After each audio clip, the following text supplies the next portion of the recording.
주님, 온 천하 만물이 다 주님의 것임을 고백합니다. 우리 인생의 주인이 주님이심을 고백합니다. 주님 앞에서 항상 겸손하게 하시고 제자의 길을 묵묵히 걸어가는 순종의 삶을 살아가게 하옵소서.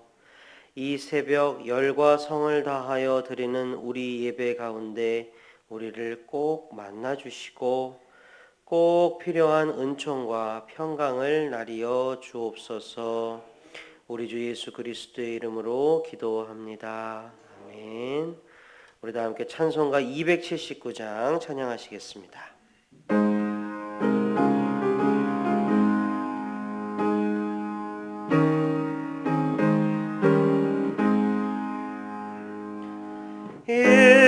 인내하신 곳에 주여 내가 배우니 죄인오라 하실 때에 날 부르소서. 주여 주여 내가 배우니 죄인오라 하실 때에 날 부르소서. 만복 끊은 우리 주여 위로하소서. 우리 주와 같으시니 어디 있을까. 주여 주여 내가 배우니 죄인오라 하실 때에 날 부르소서.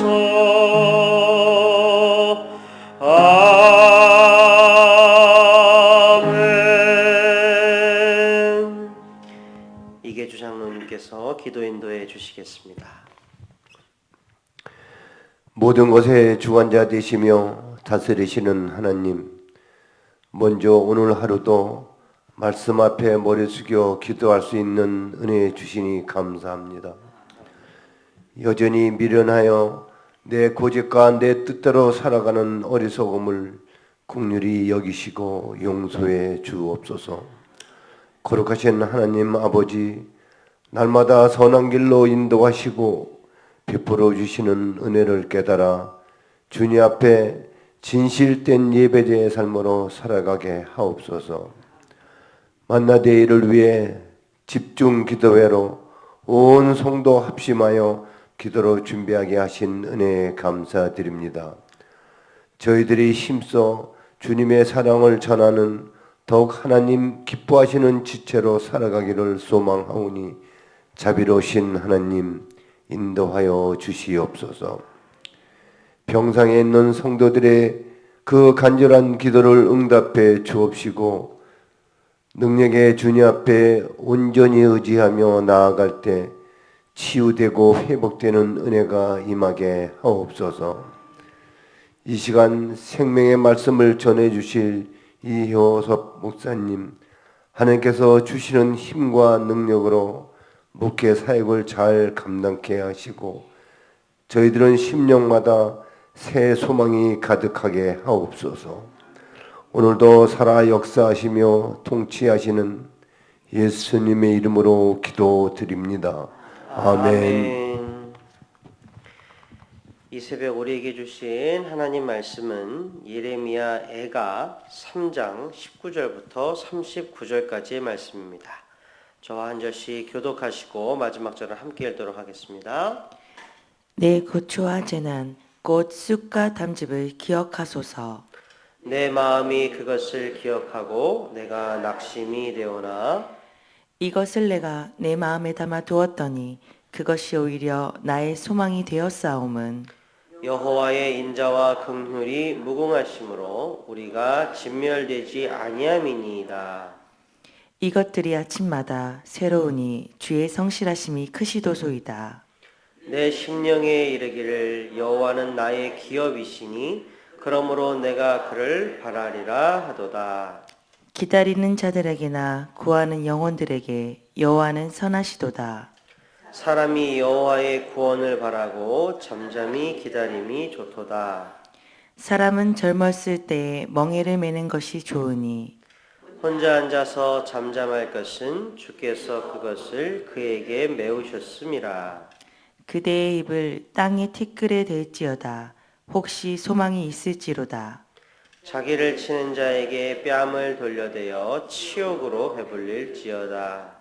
이는 주께서 영원하도록 버리지 아니하실 것임이며 그가 비록 근심하게 하시나 그의 풍부한 인자하심에 따라 긍휼히 여기실 것임이라. 주께서 인생으로 고생하게 하시며 근심하게 하심은 본심이 아니시로다. 세상에 있는 모든 갇힌 자들을 발로 밟는 것과 지존자의 얼굴 앞에서 사람의 재판을 굽게 하는 것과 사람의 송사를 억울하게 하는 것은 다 주께서 기쁘게 보시는 것이 아니로다. 주의 명령이 아니면 누가 이것을 능히 말하여 이루게 할 수 있으랴. 화와 복이 지존자의 입으로부터 나오지 아니하느냐. 살아있는 사람은 자기 죄들 때문에 벌을 받나니 어찌 원망하랴. 아멘. 네, 오늘 우리에게 주신 하나님 말씀 예레미야애가 3장 19절부터 39절까지 말씀입니다. 애가는 슬픔의 감정을 뿜어내는 노래입니다. 우리 모두 동일한 경험이 있습니다. 슬프면 우리 마음이 어떻죠? 아픕니다. 진짜 물리적으로 찌르거나 베이거나 맞는 것처럼 아픕니다. 때로는 몸이 아픈 것보다 더 많이 아픕니다. 그 고통을 개워내는 가장 원초적인 노래가 바로 애가입니다. 자, 애가를 이해하는데 도움이 되는 게 있습니다. 바로 시편의 노래입니다. 시편의 노래는 몇 가지로 분류가 됩니다. 그래서 찬양시도 있고요, 감사의 시도 있고, 제왕의 시도 있고, 그렇습니다. 자, 그런데 또 한 가지 분류가 또 있는데 뭐냐면 탄원시라는 게 있습니다. 탄원시. 탄원시는 뭐냐? 노래라고 하기에도 때때로 좀 민망할 정도로 아주 원초적으로 그냥 감정을 드러내는 분노, 슬픔, 억울함 이런 것들을 드러내는 시가 탄원시입니다. 그러니까 하나님한테 막 이러는 거예요. 하나님, 저 원수가 너무 밉습니다. 좀 때려주십시오. 하나님, 지금 내가 너무 억울하고 답답한데 하나님 아무 말씀도 안 하시고 하나님 너무 서운합니다. 하나님, 저 원수 진짜 좀, 성경에 있는 표현입니다. 용서하십시오. 좀 빌어먹게 하옵소서 이런 거. 그런 노래들이 탄원시입니다. 자, 그런데 시편이 총 150편입니다. 그 중에 절반 이상을 누가 썼을까요? 다윗이 썼습니다. 그러면 다윗이 쓴 시 중에 제일 많은 시가 어떤 걸까요? 찬양시? 감사시? 아니요. 탄원시입니다. 다윗의 시편 중에서도 절반 이상이 탄원시입니다. 다윗은 하나님으로부터 들은 바 내 마음에 합한 자라 하였는데 그 다윗이 제일 많이 부른 노래가 탄원시이니 인간의 그 원초적인 감정에 가장 가까운 노래라고 할 것입니다. 자, 오늘 본문 보겠습니다. 며칠 전부터 우리가 이제 예레미야 애가를 묵상을 하는데 예레미야 애가의 저자에 대해서는 조금 논란이 있습니다. 이게 예레미야가 썼다 아니다 이런 식으로 논란이 있는데 누가 썼든 사실 상관없습니다. 중요한 건 뭐냐? 예레미야 애가의 저자는 굉장히 슬퍼하고 있는 사람이라는 점입니다. 누군가 슬퍼한다 그러면 여러분 보시면 어떻습니까? 딱 이거죠? 슬퍼하는구나. 왜? 뭐 때문에 슬퍼하는 걸까? 그렇죠? 궁금하죠? 예레미야 애가의 저자는 무엇 때문에 슬퍼하는 겁니까? 몇 가지 답변이 있을 수 있지만 가장 대표적이고 첫 번째 답변은 이걸 겁니다. 나라가 망했기 때문에 슬픈 겁니다. 남유다가 멸망했기 때문에 그게 너무너무 애통하고 슬픈 겁니다. 그러면 또 물어볼 수 있습니다. 근데 당신은 남유다가 멸망해서 왜 슬픈 건데요? 뭐 당연한 걸 묻느냐라면서 반문할 수 있겠죠. 자, 예를 한번 들어보겠습니다. 우리 대한민국은 조선 시절에 일제로부터 강제로 국권을 침탈당하여 36년간 식민지 생활을 했던 때가 있었습니다. 그때 수도 없이 많은 비극이 일어났었죠. 그죠? 눈물 없이 분노 없이 듣기 힘든 수많은 참상들이 그때 일어났습니다. 우리는 그때 일을 갖다가 알고 듣고 하면서 굉장히 화나고 슬프고 그렇죠. 그런데 만약에 누군가가 우리에게 근데 그 옛날에 조선이 망했던 거랑 지금 당신이랑 무슨 상관이 있느냐 라고 말하면 들으면서 어떻겠습니까? 화가 나겠죠? 그죠? 불난데 기름을 붓는 격이겠죠. 요컨대 이겁니다. 우리가 조선 시절에 일제로부터 국권을 침탈당한 것에 대해서 화가 나고 정말 슬프고 이런 것은 조선이라고 하는 나라와 지금 나 자신을 동일시하기 때문에 그렇습니다. 그러니까 너무 얘기가 아닌 거예요. 내 얘기인 겁니다.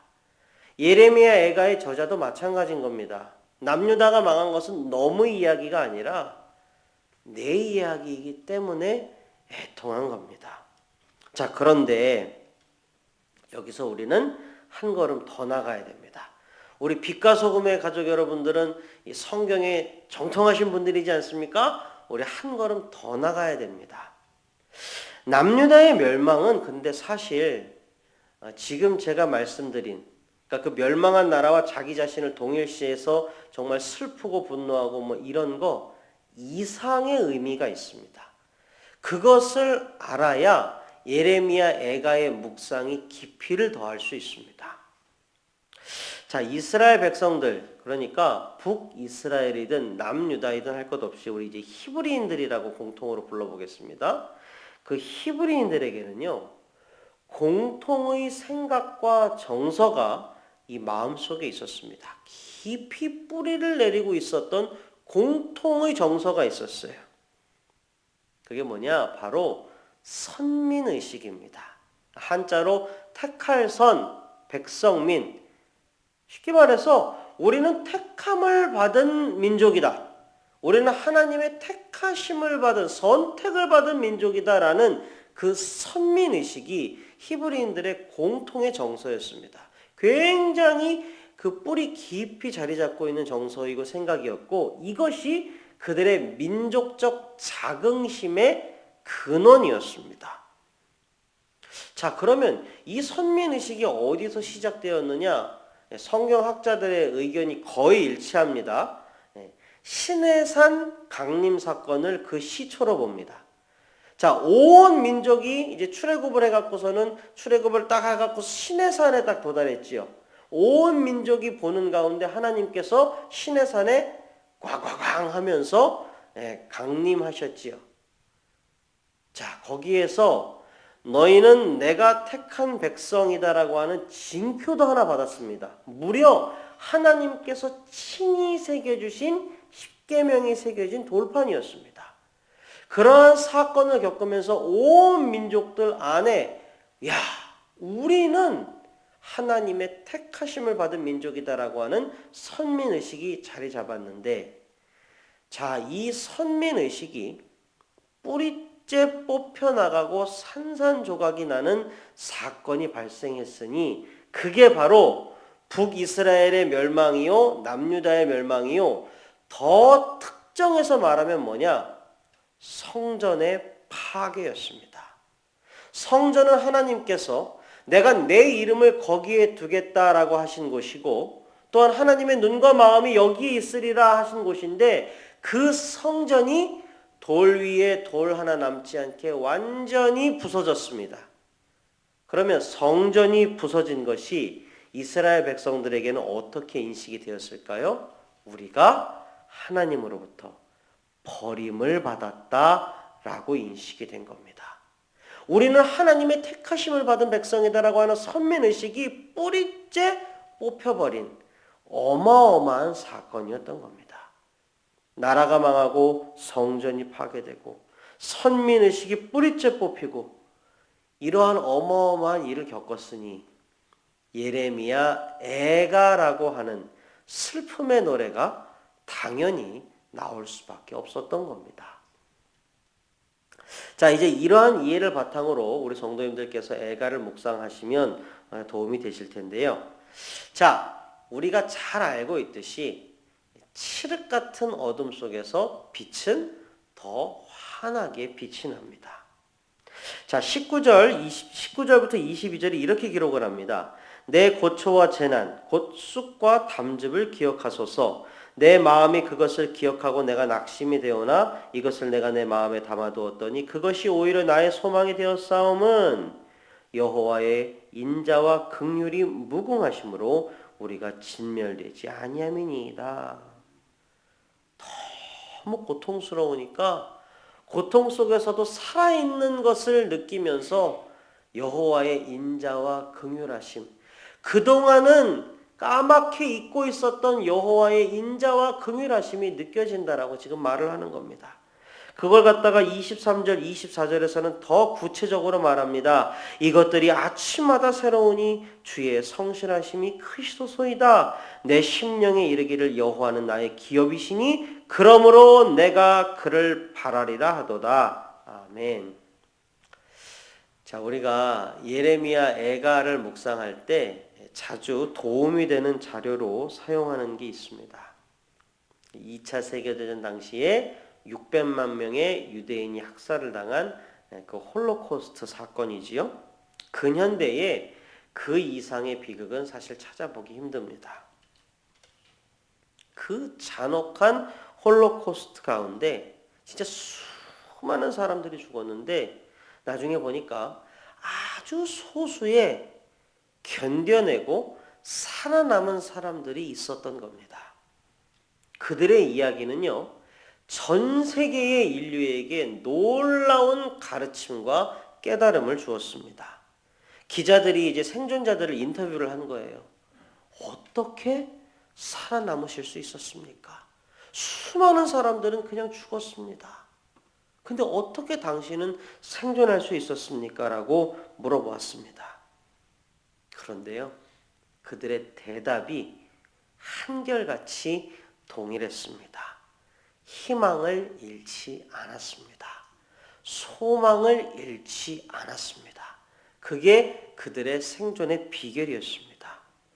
우리가 애가를 읽고 묵상하면서 저자의 슬픔을 느끼고 공감하는 것 중요합니다. 그러나 더 중요한 것은 그 너머에, 슬픔 너머에 그 소망과 희망을 바라보는 저자의 마음 또한 우리가 놓쳐서는 안 될 것입니다.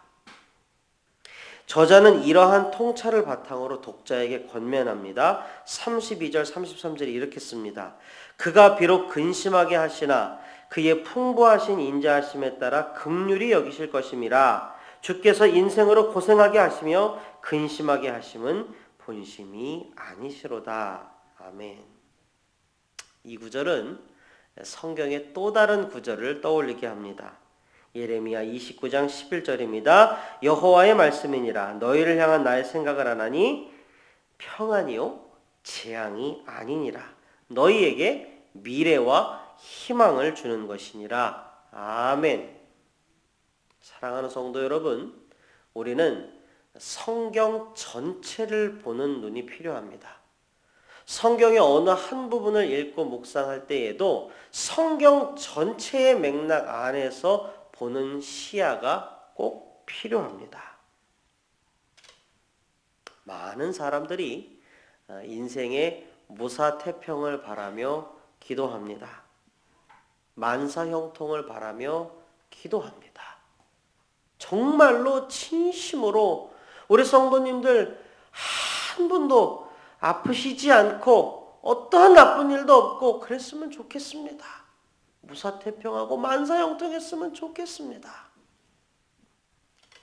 하지만 성경은 우리 인생이 그렇지 않다고 말을 합니다.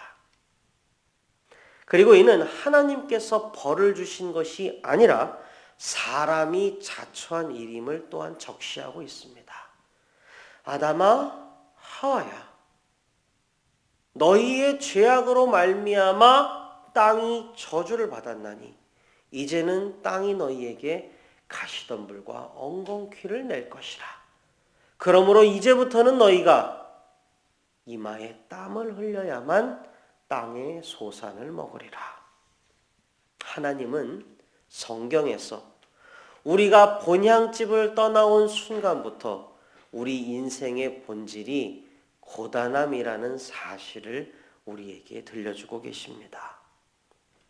인생의 본질이 고단함일진데 또한 우리의 죄악은 사망이라고 하는 굴레를 우리에게 씌울진데 아무 고통이 없는 삶이란 불가능한 것 같습니다. 그래서 우리는 하나님의 말씀을 믿는 우리들은 그러므로 고통 속에서도 동서남북이 막혀 있을 때에도 하늘을 쳐다보는 하나님께 소망을 두는 그러한 지혜를 가져야 할 것입니다. 이것은 진리이고 성경은 기가 막힌 책인 것이 이 진리가 성경에 기록되어 있습니다. 사랑하는 성도 여러분, 꼭 기억해 주십시오. 시편 43편 5절이 진리를 기록합니다.